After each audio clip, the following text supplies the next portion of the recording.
Marilah kita merenungkan firman Allah Subhanahu wa taala di dalam Quran, di dalam surah Al-Ankabut ayat 45. Uslu ma uhiya ilaika minal kitab wa aqimis salah. Innas salata tanha 'anil fahsya'i wal munkar wa la dzikrullahi akbar wallahu ya'lamu ma tasna'un. Bacalah kitab Al-Quran yang telah diwahyukan kepadamu Muhammad, dan laksanakanlah solat. Sesungguhnya solat itu mencegah dari perbuatan keji dan mungkar. Dan ketahuilah, mengingat Allah Subhanahu wa ta'ala itu lebih besar keutamaannya daripada ibadah yang lain. Allah Subhanahu wa ta'ala mengetahui apa yang kamu kerjakan. Ma'asyiral muslimin rahimani rahimakumullah. Di dalam surah Al-Ankabut menyebutkan bahawa solat mampu menghindarkan diri kita dari perbuatan keji dan mungkar. Dalam ayat tersebut berarti, jika solat kita baik, benar dan khusyuk, hal tersebut membuat nurani kita paham akan segala larangan dan perintahnya untuk tidak dilakukan, yang bisa disebut dengan kualitas ketakwaan seseorang. Karena kualitas ketakwaan seseorang akan selalu menjaga hatinya, menjaga lisannya. Perbuatan dan niat yang menyakiti dan menzalimi seseorang. Salah satu rukun Islam ialah perintah Allah untuk mengerjakan salat. Ma'asyiral muslimin rahimani rahimakumullah. Salat menurut bahasa berarti doa, sedangkan menurut istilah berarti ucapan-ucapan maupun perbuatan yang diawali dengan takbir dan diakhiri dengan salam, dengan syarat yang telah ditentukan, merupakan ritual ibadah yang berkaitan dengan waktu serta berbagai syiar tegaknya agama Islam.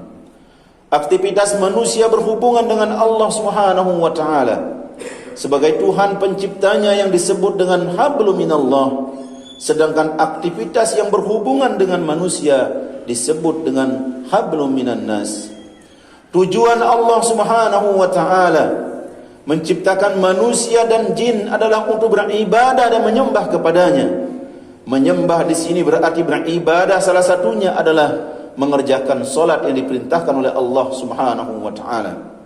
Sebagaimana Allah Subhanahu wa taala berfirman dalam Quran dalam surah Az-Zariyat, "Wa ma khalaqtul jinna wal insa illa liya'budun." Aku tidak menciptakan jin dan manusia melainkan agar mereka beribadah kepadaku. Ma'asyiral muslimin rahimani rahimakumullah. Dalam Al-Quran maupun As-Sunnah ada beberapa dalil yang menjelaskan tentang hikmah solat itu sendiri. Yang pertama, untuk mengingat Allah Subhanahu wa ta'ala. Pada hakikatnya, solat mengajarkan kita sebuah komunikasi yang intens antara makhluk dengan Sang Khalik, serta adanya penghambaan diri sepenuhnya terhadap Allah Subhanahu wa ta'ala, zat yang mengatur segala yang ada di alam semesta ini. Karena solat sebagai amalan utama mendekatkan diri kepada Allah Subhanahu wa ta'ala.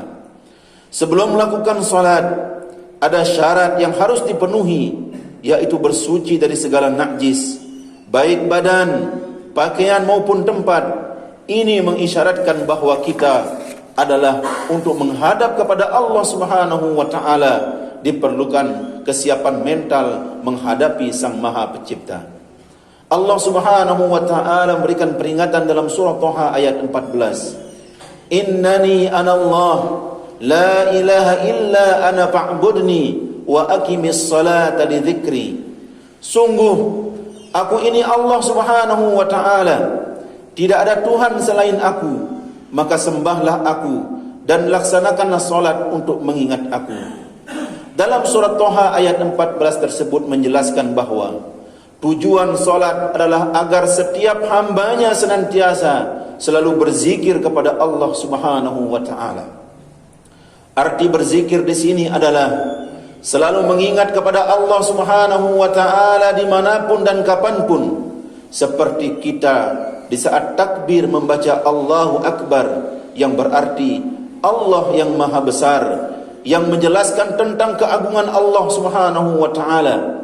Ketika hati kita selalu mengingat Allah Subhanahu wa ta'ala, membuat jiwa akan menjadi tenang dan tentram. Yang kedua, solat dapat mencegah perbuatan keji dan mungkar. Allah Subhanahu wa taala berfirman dalam surah Al-Ankabut ayat 45, "Wa aqimis shalah, innas salata tanha 'anil fahsya'i wal munkar." Dan dirikanlah salat, sesungguhnya salat itu mencegah dari perbuatan keji dan mungkar. Ma'asyiral muslimin, rahimani rahimakumullah. Allah Subhanahu wa taala memerintahkan hambanya untuk mengerjakan salat. Salat memiliki banyak manfaat. Di antaranya adalah seseorang akan terhalangi dari perbuatan keji dan mungkar. Sebagaimana diriwayatkan oleh Abu Hurairah radhiyallahu anhu, Rasulullah sallallahu alaihi wasallam bersabda, "Jaa'a rajulun ila an-nabiy sallallahu alaihi wasallam faqala, inna fulana yusalli bil-lail, fa idza asbaha saraqa, qala innahu sayanhahu ma taqulu." Seorang laki-laki mendatangi Nabi sallallahu alaihi wasallam berkata, "Sesungguhnya si fulan salat di malam hari, tetapi di waktu pagi dia mencuri." Nabi sallallahu alaihi wasallam bersabda, "Sesungguhnya salatnya tersebut akan menahannya." Hadis riwayat Ahmad. Ma'asyiral muslimin, rahimani rahimakumullah. Ibnu Mas'ud dan Ibnu Abbas radhiyallahu anhum mengatakan bahwa di dalam salat terdapat sesuatu yang dapat menahan dan mencegah seseorang dari perbuatan maksiat kepada Allah Subhanahu wa taala. Barang siapa salatnya tidak menyuruhnya untuk melakukan perbuatan ma'ruf yang baik, dan salat itu melarangnya dari perbuatan mungkar, maka dia hanya membuat dirinya semakin jauh dari Allah Subhanahu wa taala dengan salatnya. Yang ketiga, salat dapat mengajarkan kerukunan sesama umat manusia. Salat mengajarkan kerukunan sesama manusia. Hal ini terdapat dalam bacaan salam sebagai doa keselamatan pada sekitar kita, baik yang dikenal maupun tidak. Hal ini disebutkan dalam hadis Rasulullah sallallahu alaihi wasallam sebutkan, "Al-muslimu man saliman nas min lisanihi wa yadihi, wal muhajiru man hajara ma nahallahu anhu."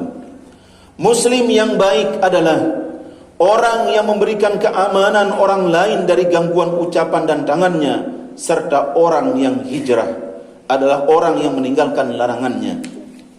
Dari penjelasan ini, Muslim yang taat menjalankan perintah agama selalu menjaga perkataan serta perilakunya agar tidak menyakiti orang lain, serta berusaha menjauhkan diri dari sikap yang tidak diridhoi oleh Allah Subhanahu wa taala. Keutamaan yang keempat dalam salat itu adalah salat dapat mempersatukan umat Islam. Ma'asyiral muslimin, rahimani rahimakumullah. Salat dapat mempersatukan umat Islam di seluruh dunia. Terbukti orang-orang yang salat pasti menghadap kiblat. Hal ini sebagai titik persamaan semua manusia meski berbeda ras, budaya, suku dan bangsa. Sungguh ajaran Islam sangat mulia. Tidak hanya mengajarkan urusan spiritual saja, namun masalah kehidupan sehari-hari, mulai masalah kebersihan sampai masalah persatuan di masyarakat. Oleh karenanya, dalam solat ditekankan dengan berjamaah. Rasulullah sallallahu alaihi wasallam bersabda, "Salatul jama'ati afdalu min salatil fazi bi 27 darajah." Salat berjamaah lebih utama dibandingkan salat sendiri, yaitu 20 derajat perbandingannya. Yang terakhir adalah solat dapat mempertajamkan kepekaan sosial. Ma'asyiral muslimin, rahimani rahimakumullah. Pada hakikatnya, ibadah solat yang dilakukan umat Islam tidaklah semata-mata untuk membangun hubungan dengan Allah semata, yaitu hablum minallah, melainkan lebih dari itu, membentuk jiwa kepekaan sosial. Bagi imam, ketika menjadi seorang imam, janganlah terlalu lama dan jangan panjang-panjang dalam bacaan solatnya. Ketika menjadi imam lalu membaca surat yang panjang, cukuplah membaca surah-surah yang pendek di dalam Al-Quran. Sebab seorang imam harus mengerti kondisi setiap makmumnya. Bisa jadi di antara yang menjadi makmum tidak ada orang tua yang tidak kuat berdiri lama, Ada yang sakit-sakitan, atau seorang pedagang, atau ibu-ibu yang memiliki anak. Oleh karena itu, solat ini menjadikan kita mempertajam kepekaan kita kepada Allah Subhanahu wa taala. Semoga Allah Subhanahu wa taala menjadikan kita hamba-hamba yang bersyukur terhadap nikmat Allah, dan Allah jadikan kita hamba-hamba yang senantiasa bertakwa kepada Allah Subhanahu wa taala. Barakallahu li wa lakum fil Qur'anil azim wa nafa'ani wa iyyakum bima fihi minal ayati waz zikril hakim. Wa taqabbalallahu minna wa minkum tilawatahu innahu huwas samiul alim. Aqulu qawli hadha fastaghfirullahal azim innahu huwal ghafurur rahim.